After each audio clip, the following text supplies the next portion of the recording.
Buongiorno, le principali notizie. Operazione internazionale antipirateria audiovisiva. La Procura di Catania blocca i segnali delle TV a pagamento replicati illegalmente. Un blitz che fruttava 250.000 euro al mese. A Catania, a Gela, una minorenne costretta a subire violenze per 4 anni dal compagno della mamma. L'uomo arrestato è ai domiciliari con il braccialetto elettronico. A Palermo, scoperta organizzazione che gestiva lo smaltimento illecito dei rifiuti fra Alcamo e il Palermitano, un business da 300.000 euro l'anno. Casolari, per i magistrati si è trattato di suicidio, la famiglia però continua a credere che la quindicenne sia stata uccisa e chiede di non spegnere i riflettori. Quinto centro di raccolta dei rifiuti a Catania, il sindaco Trantino. Ora niente alibi, ognuno deve dare il suo contributo per migliorare la città. Si avvicina il Natale e si ripropone il solito dilemma, panettone o pandoro. I siciliani si dividono, ma sembra esserci un testa a testa. Calcio, Catania fuori dalla Coppa Italia con 6 in primavera. In campo la squadra di Toscano crolla in casa con il Trapani che vince 5-0 e approda ai quarti.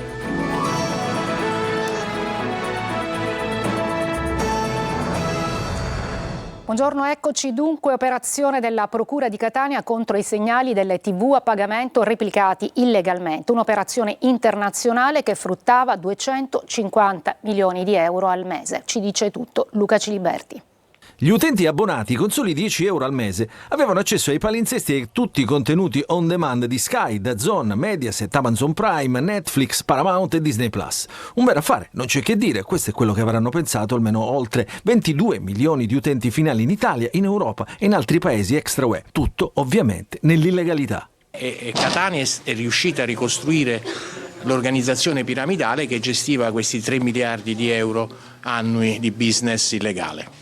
L'operazione Taken Down della Procura di Catania, condotta dalla Polizia Postale della Sicilia Orientale, che ha coordinato l'azione di numerose polizie europee, ha permesso di smantellare una complessa, estesa e capillare infrastruttura informatica che gestiva oltre 2.500 canali illegali e server che smistavano lo streaming dei segnali TV in totale anonimato e che permettevano un giro illegale di affari di oltre 250 milioni di euro mensili. Non so se sia simile, forse quello di cocaina è maggiore, però certamente le percentuali di guadagno che si ottengono da queste attività illegali con rischio minore sono pari a quelle del traffico di cocaina. Abbiamo seguito il denaro, le tracce finanziarie che lasciavano i vari pagamenti e poi abbiamo seguito le persone grazie ai nickname, ai profili social, anche falsi chiaramente. Effettuate complessivamente 89 perquisizioni in 15 regioni italiane, 14 perquisizioni nel Regno Unito, in Olanda, Svezia, Svizzera, Romania e Croazia nei confronti di 102 persone, 11 gli arrestati dalla polizia croata. Sequestrati 1,6 miliardi di euro in criptovalute, al gruppo è contestata l'associazione a delinquere a carattere transnazionale. Le sedi estere in cui sono stati rintracciati i 9 server erano in Romania e Hong Kong. A Gela una minorenne è stata costretta a subire violenze per 4 anni dal compagno della mamma e adesso l'uomo è stato arrestato e ai domiciliari con il braccialetto elettronico. Eva Spampinato. L'eco del 25 novembre, la giornata mondiale contro la violenza sulle donne, non si è ancora spenta che già un altro caso di abusi viene fuori dalla Sicilia e ancora una volta l'orco si trovava in casa, a Gela. Un uomo del quale ci si sarebbe dovuti fidare, il compagno della madre, ma che invece si è rivelato un mostro. Lui, 52 anni, approfittava della figlia della sua convivente, che non aveva nemmeno 14 anni. Gli abusi sarebbero cominciati nel 2020 e continuati fino a settembre del 2024. La ragazzina sarebbe stata costretta a subire palpeggiamenti al seno, al sedere, alle parti intime. Inoltre il 52enne le avrebbe offerto dei soldi in cambio di altre richieste sessuali.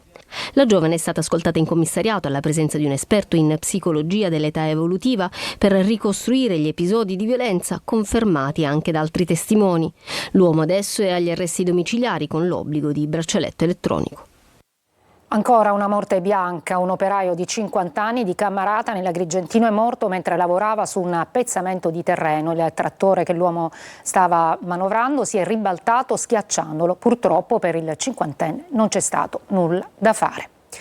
Adesso mescolavano rifiuti pericolosi e altamente inquinanti ai rottami di ferro e lamiera e li rivendevano come ferro vecchio o, quando non era possibile, li smaltivano in discariche non controllate e senza i trattamenti anti-inquinamento. Solo fra il 2019 e il 2020 avrebbero smaltito così almeno 3.000 tonnellate di rifiuti inquinanti non registrati e non trattati, con gravi danni per l'ambiente. Si trattava di residui di batterie di piombo, apparecchiature elettriche ed elettroniche, oleomotore esausto, plastiche industriali, vetri e persino vernici potenzialmente tossiche. È quanto hanno scoperto i carabinieri del nucleo anticrimine Natura nel corso di una lunga indagine iniziata nel lontano 2019. I militari hanno ricostruito l'esistenza di una vera e propria organizzazione criminale che risparmiava sui costi ambientali e addirittura guadagnava rivendendo come ferro ciò che doveva essere smaltito come rifiuto speciale. Sono 6 le aziende che operavano illecitamente su questi rifiuti. Il traffico veniva gestito da Alcamo nel Trapanese, ma riguardava anche i comuni del Palermitano, dal capoluogo fino a Borgetto, San Giuseppe Jato, Partinico e Bagheria. 16 le persone indagate, 2 le aziende sequestrate per un valore stimato in 153.000 euro. Gli indagati avrebbero guadagnato da questa truffa ambientale almeno 300.000 euro di ingiusto profitto, ma l'inchiesta non è ancora conclusa e potrebbero emergere altri danni apportati all'ambiente attraverso la violazione di tutte le norme sullo smaltimento dei rifiuti speciali. E ancora in tema di rifiuti illegali a Casteltermini, un venditore ambulante è stato denunciato dai carabinieri mentre scaricava dal furgone cassette di plastica, ritagli e resti di pesce per poi accatastarli e abbandonarli vicino a uno stabilimento industriale dismesso. Veniamo al caso di Ilari. Per i magistrati si è trattato di suicidio, ma nonostante le precisazioni della Procura dei minori, la famiglia continua a credere che la quindicenne sia stata uccisa e chiede di non spegnere i riflettori. Lorena Dolci. Non lasciateci soli, non spegnete i riflettori. Non si arrende neanche di fronte alla smentita ufficiale del procuratore dei minori Rocco Cosentino, secondo cui Larimar si è suicidata e non c'è nessun indizio di omicidio. La madre della quindicenne, trovata impiccata nel giardino di casa a Piazza Armerina, continua a ribadire che la sua piccola è stata uccisa. Sono pronto ad accogliere il loro grido di dolore, la ipotesi alternativa da loro prospettata. L'ho sempre detto. Però ovviamente non è che posso impostare le mie indagini sul grido di dolore purtroppo di una mamma sofferente. Con questo minimo spiraglio il procuratore dei minori ieri ha smantellato punto per punto le ricostruzioni che circolano sulla morte della ragazzina. Le suole delle scarpe non erano pulite come è stato detto, ma sporche di terriccio, ci sono le foto. Il bigliettino di addio è stato lasciato da Larimar a una compagna e consegnato al fidanzatino che l'ha fatto avere alla procura, è il suo. La corda arrotolata attorno all'addome e alle gambe è il racconto della madre, ma solo l'autopsia chiarirà la dinamica e l'esito si saprà fra 2 mesi. La stanza non era a suo quadro, c'era il normale disordine di un adolescente. Resta l'accusa di istigazione al suicidio con l'aggiunta del revenge porn, il reato che punisce la diffusione e la detenzione di materiale pornografico. I cellulari sono armi improprie, diceva Cosentino, che ha sequestrato i telefonini di 8 ragazzi. Si cercano insomma foto video che ritraggono Larimar nell'intimità e che sarebbero finiti in chat di amici e conoscenti, la goccia che avrebbe spinto la ragazzina nel tunnel della disperazione. A Palermo la polizia ha smantellato una banda che a Brancaccio vendeva crack e hashish a ogni ora del giorno e della notte. 10 ordinanze di custodia cautelare a capo dell'organizzazione, un pregiudicato agli arresti domiciliari che nel suo appartamento gestiva lo spaccio con i familiari. Fitta la rete di pusher che a bordo di motorini attraverso messaggi sulle chat recapitavano la droga a domicilio. E a Catania i carabinieri della stazione hanno arrestato un uomo sempre per spaccio di crack e cocaina. Restiamo a Catania, isole ecologiche, la quinta isola che appunto sorge a Catania. Oggi il sindaco Trantino dice ora niente alibi, ognuno deve dare il suo contributo per migliorare la città. E sentiamo appunto Tonino De Mano. E sono 5. Il comune di Catania accelera sul fronte rifiuti ed apre un'altra isola ecologica, questa volta nel terzo municipio. Un centro di raccolta che i residenti di via Patanè Romeo e dintorni, al momento della scelta, non vedevano di buon occhio, ma che probabilmente dovranno rivedersi anche per la comodità di avere sotto casa un'organizzata struttura e per di più circondata dal verde. La nuova isola ecologica, ampia 4.000 metri quadrati, contiene diverse aree di deposito con scarrabili e contenitori capaci di accogliere ogni tipologia di rifiuto. L'obiettivo L'obiettivo è quello di alzare la soglia della differenziata, che si attesta al 37%, e al tempo stesso di combattere le sacche di inciviltà. Basta avere alibi, basta cercare attenuanti. Noi, rispetto a una condizione di forte criticità qual è quella della raccolta dei rifiuti, anzi non della raccolta dei rifiuti, dell'abbandono di rifiuti, stiamo esprimendo un forte sforzo. Ora vorremmo che anche quei cittadini un po' più distratti facessero la loro parte. Duplice l'obiettivo. Quello di salvaguardare l'ambiente, 1, e 2, di poter risparmiare sulla Tari, perché si può avvalere della premialità già prevista dal nostro comune. Anche il centro comunale di raccolta di via Patanè Romeo è stato realizzato con fondi comunitari PON Metro. La struttura sarà aperta al pubblico da lunedì al sabato dalle 9:30 alle 15:30, domenica e festivi esclusi. E torna l'appuntamento con il sindaco, il confronto con il primo cittadino di Catania, Trantino, in diretta su Telecolor dopo il TG pronto il nostro delle 14:30. Per le vostre domande, segnalazioni e lamentele scrivete al numero WhatsApp 342 74 55 005 oppure inviate una mail a sicilia24focus@telecolor. Vi aspettiamo su Telecolor alle 14:30 con un'ampia pagina riservata ai vostri messaggi. Un bilancio inattivo, ma tanto da fare per i servizi al cittadino. Giacomo Bellavia lascia la presidenza di AMTS, azienda che si occupa di trasporto pubblico e sosta a Catania. A breve la nuova nomina. Roberta Lunghi.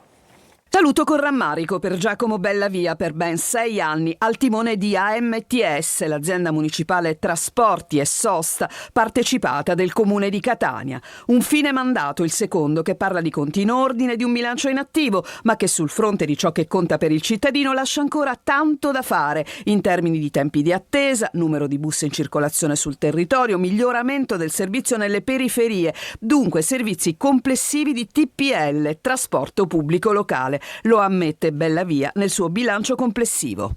L'azienda oggi è totalmente risanata sotto il profilo economico e contabile, con forti utili, con un forte avanzo di cassa, ma anche sotto il profilo degli uomini e dei mezzi. Manca ora la possibilità di incrementare e potenziare ancora di più i servizi di trasporto pubblico locale. Adesso dunque toccherà al suo successore. Da indiscrezioni, l'intesa di massima tra il sindaco Trantino e le forze di centrodestra porteranno alla nomina di un uomo vicino al movimento di Lombardo, a meno di colpi di scena che comunque escludono un mandato tris a Bellavia. Ma un eventuale rinnovo della fiducia per la terza volta potrebbe portare Bellavia a ripensarci? No, ma lo ritengo improbabile, anche perché ci sono, ritengo, altre valutazioni da parte del comune, e comunque credo anche che mandati eccessivamente lunghi non facciano bene né all'azienda amministrata né a chi li amministra.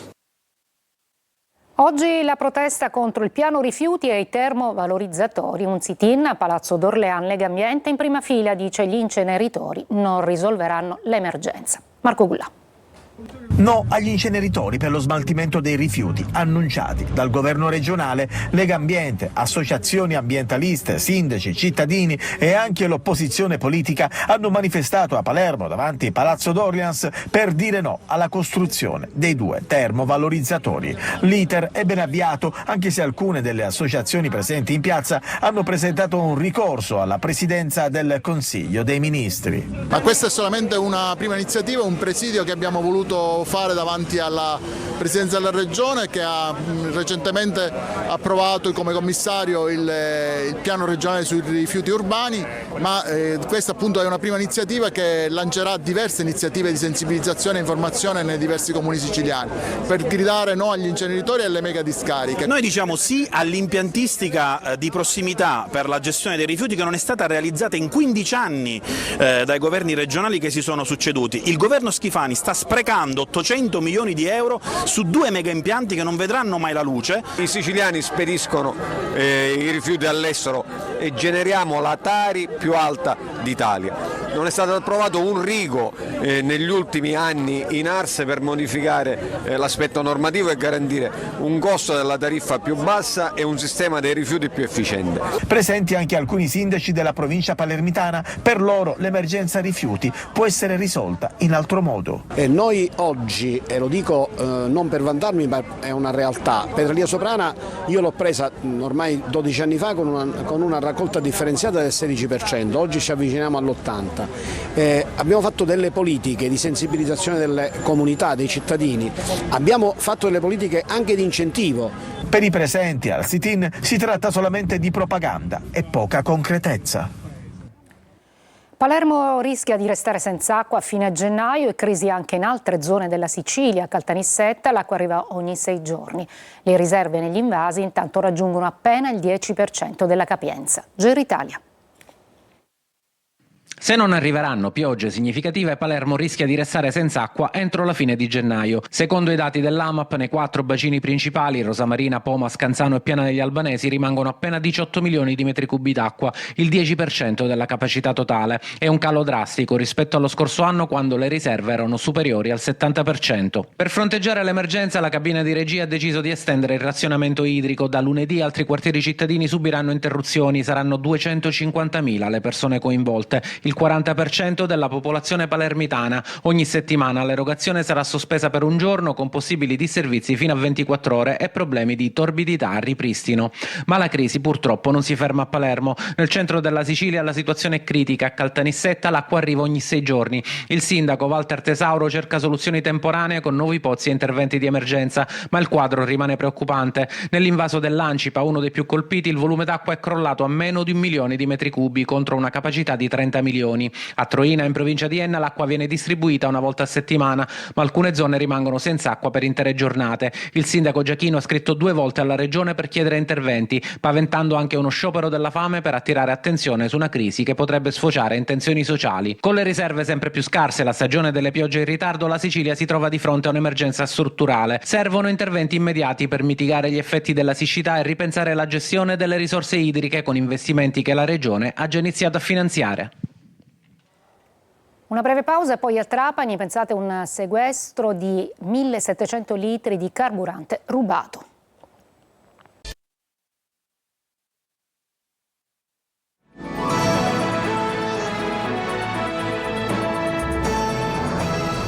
I carabinieri di Trapani hanno denunciato 2 persone per furto e ricettazione di carburante. Dalla perquisizione nel deposito illegale sono stati sequestrati 1.700 litri appunto di carburante rubato da un mezzo di una aziendale di una ditta di Alcamo.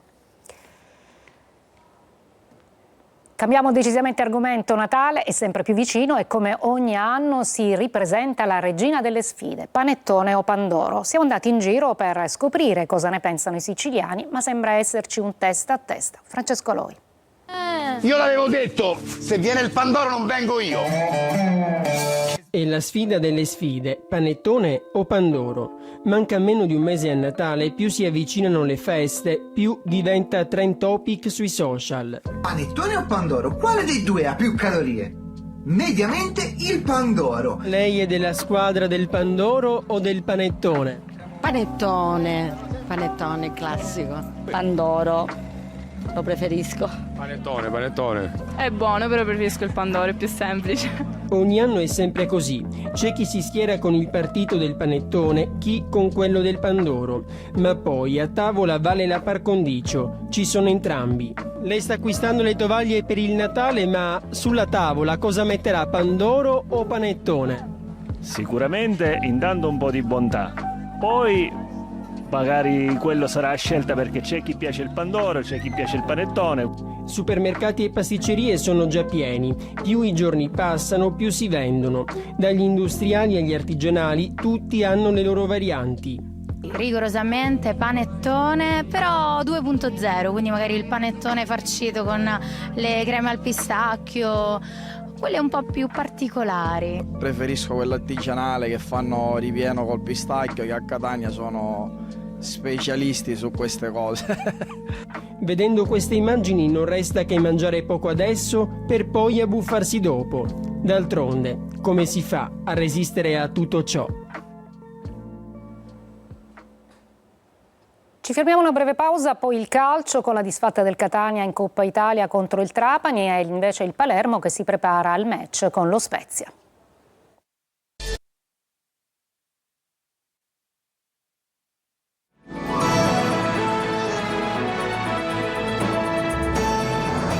Per il calcio il Catania infarcito di giovani crolla in casa con il Trapani in Coppa Italia, finisce 5-0 per i Granata che passano il turno. Sabato al Massimino arriva la Cavese in campionato. Marco Carli. Si dovrebbero aggregare Lunetta, forse per la rifinitura anche Guglielmotti, De Rose farà qualcosina sicuramente. La notizia migliore di una serata e di una partita consegnata ai Granata per i tifosi del Catania arriva dal potenziale recupero di qualcuno per la gara di sabato con la Cavese, perché la lunga lista di indisponibili ha evidentemente condizionato le scelte della partita di Coppa, finita 5-0 per il Trapani. È un momento che devi fare delle scelte e dare priorità a una cosa o all'altra.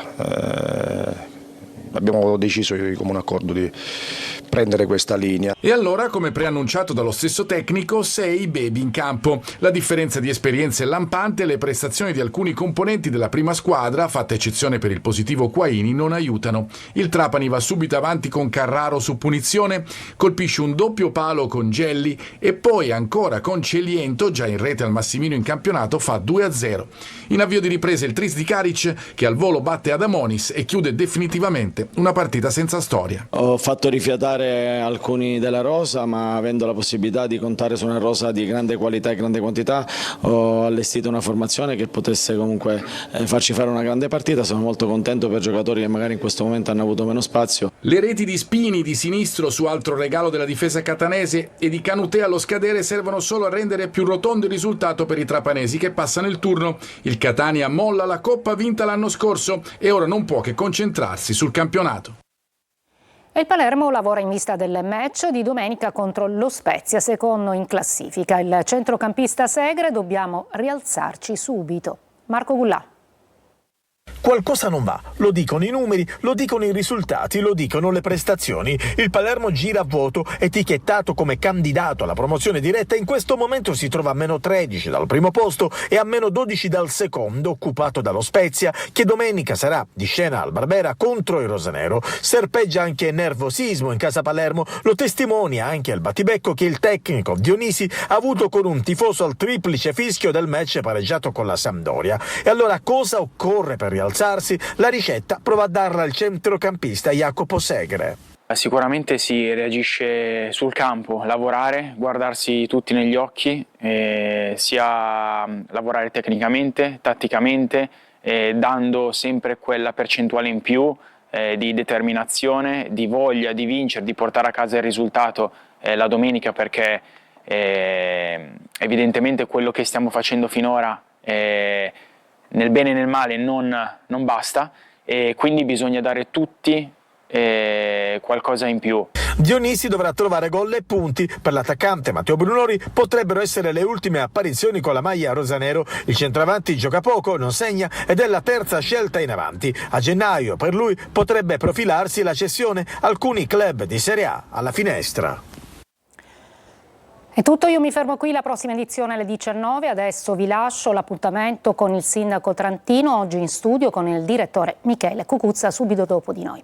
Grazie per l'attenzione e buon pomeriggio.